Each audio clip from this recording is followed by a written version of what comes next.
এই মুহূর্তে একটা দুর্ঘটনার খবর আমাদের কাছে এসে পৌঁছেছে। মাউরাল পুলে দুর্ঘটনা, ডিভাইডারে উঠে গিয়েছে একটা গাড়ি, বেপরোয়া ছিল তার গতি। জানা যাচ্ছে ডিভাইডারে উঠে পোস্টে ধাক্কা মারে। গাড়িটি সায়েন্স সিটি থেকে আসছিল, পিটিএস এর দিকে যাচ্ছিল। সায়েন্স সিটি থেকে পিটিএস মুখী সেই গাড়ি। আমি পিসিআর কে বলবো সেই ছবি দেখাতে।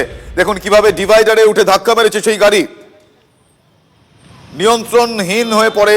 ছবি দেখে যতটা বোঝা যাচ্ছে, আমার সহকর্মী সায়ন্ত ভট্টাচার্য এই মুহূর্তে রয়েছেন সেখানে। আমি সায়ন্তর কাছ থেকে জানতে চাইবো, সায়ন্ত কিভাবে এই দুর্ঘটনা ঘটলো, কি জানা যাচ্ছে?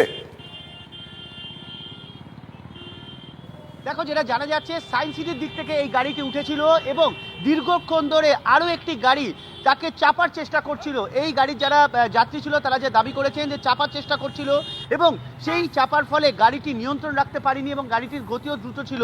সেই গাড়িটি সোজাসুজি এই ডিভাইডারের উপর উঠে আসে এবং ধাক্কা মারে, তুমি দেখতে পাচ্ছ, বাতিস্তম্ভে, এবং সেটা শুধু মাটি থেকে উপড়ে অন্য ফুটে, অর্থাৎ যে রাস্তাটি সোজা সায়েন্স সিটির দিকে চলে যাচ্ছে তার দিকে গিয়ে পড়ে। এই মুহূর্তে একটা দুর্ঘটনার খবর আমাদের কাছে এসে পৌঁছেছে। মাউরাল পুলে দুর্ঘটনা, ডিভাইডারে উঠে গিয়েছে একটা গাড়ি, বেপরোয়া ছিল তার গতি। জানা যাচ্ছে ডিভাইডারে উঠে পোস্টে ধাক্কা মারে। গাড়িটি সায়েন্স সিটি থেকে আসছিল, পিটিএস এর দিকে যাচ্ছিল। সায়েন্স সিটি থেকে পিটিএস মুখী সেই গাড়ি। আমি পিসিআর কে বলবো সেই ছবি দেখাতে। দেখুন কিভাবে ডিভাইডারে উঠে ধাক্কা মেরেছে সেই গাড়ি,